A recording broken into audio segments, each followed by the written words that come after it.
Hai Crash Troopers, Bambang Bima disokin buat nemenin kalian nonton nih. Populasi dunia seiring berjalannya waktu terus membengkak. Di saat seperti ini apa jadinya kalau semua orang di dunia tinggal di satu kota ya? Untuk mendapatkan jawabannya, kayaknya kita harus berkaca pada kota-kota besar dan terpadat di dunia. Tapi gimana jadinya kalau dari negara berbeda, bahasa berbeda, kebudayaan yang berbeda pula disatukan dalam satu daerah ya? Tapi sebelum Mimin lanjut, buat yang belum subscribe, klik dulu tombol merah di bawah video ini ya. Klik like dan juga share ke media sosial kalian ya. Mari kita bagi pengetahuan dan hal seru yang ada di dunia ini.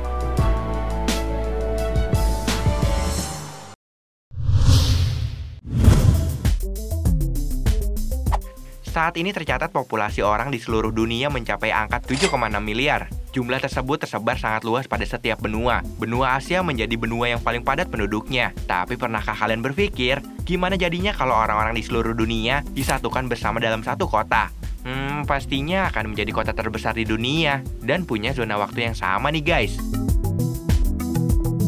Seperti yang dilansir dalam video Real Life Lore, berdasarkan angka kehidupan nyata, video ini menjelaskan sebuah kota yang cocok dengan populasi seluruh dunia. Saat ini sekitar 40% populasi hidup dalam jarak 100 km dari lautan, dan sekitar 50% orang tinggal di kota, dan sisanya tinggal di pedesaan. Nah, kalau ada kota yang menampung keseluruhan dunia, pastinya harus punya iklim yang layak huni, aliran air yang bagus, dan lahan untuk pertanian. Tujuannya agar bisa bercocok tanam, dan menikmati hasilnya untuk bertahan hidup.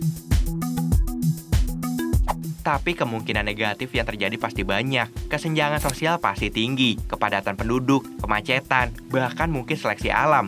Misalnya, proses adaptasi lingkungan yang mengharuskan masyarakat iklim tropis harus tinggal di cuaca yang dingin. Begitu sebaliknya, ketika mereka tidak bisa beradaptasi, maka bisa menyebabkan kematian.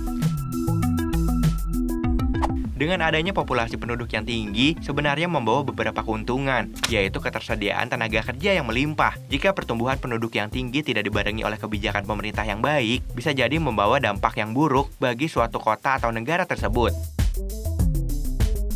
Mulai dari masalah sosial ekonomi, jumlah penduduk padat yang tidak dibarengi dengan lapangan kerja yang cukup bisa menimbulkan masalah kriminalitas. Kemudian, semakin banyaknya polusi dan limbah yang berasal dari rumah tangga, pabrik, perusahaan, industri, peternakan, dan lain-lain.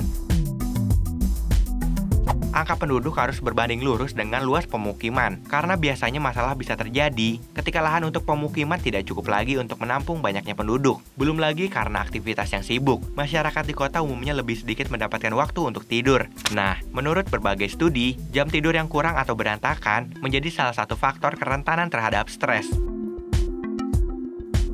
Memang gak ada yang tahu apakah suatu hari nanti seluruh penduduk dunia mungkin bisa tinggal dalam satu kota. Namun semoga saja kebudayaan dan masing-masing negara tidak hilang dan menjadi kota yang demokratis. Perbedaan bahasa, agama, kebudayaan harus bisa melebur jadi satu tanpa menimbulkan konflik.